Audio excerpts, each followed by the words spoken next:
L'homme tira la langue en faisant semblant d'être mort. Mais les soldats soviétiques le percèrent à jour immédiatement. Ils rirent aux éclats devant cet homme ridicule. Voyant que l'homme ne bougeait toujours pas, un soldat soviétique défit sa ceinture.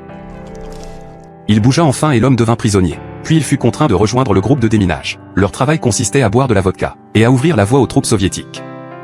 Un soldat soviétique lança un casque. Si celui-ci déclenchait une mine, l'homme devait aller chercher le casque. Il marchait très lentement. Alors les soldats soviétiques lui jetèrent de la terre et le pressèrent d'avancer. Heureusement il évita la mine cette fois-là. Pendant la journée, l'homme marchait en tête des troupes. La nuit il devait creuser des tranchées. Un prisonnier expérimenté apprit à l'homme comment éviter les mines. En hiver le sol autour des mines gelait. En été peu d'herbe poussait autour des mines.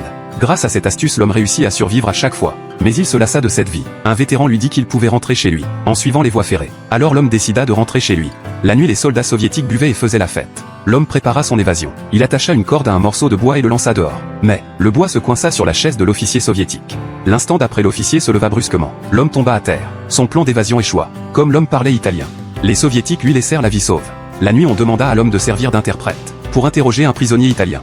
Face au point des soviétiques, l'italien indiqua les positions des troupes allemandes et italiennes, de l'autre côté du fleuve. Mais l'homme déclara qu'il n'y avait que des troupes italiennes de l'autre côté, car il avait un meilleur plan. Le lendemain les soviétiques lancèrent une nouvelle attaque. Encouragés par leur officier, les soldats chargèrent les positions ennemies, mais à cause des mauvais renseignements, les soviétiques subirent de lourdes pertes.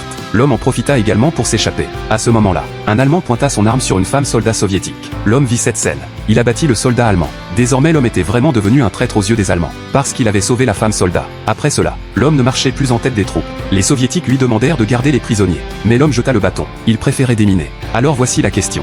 Pensez-vous que cet homme est quelqu'un de bien ?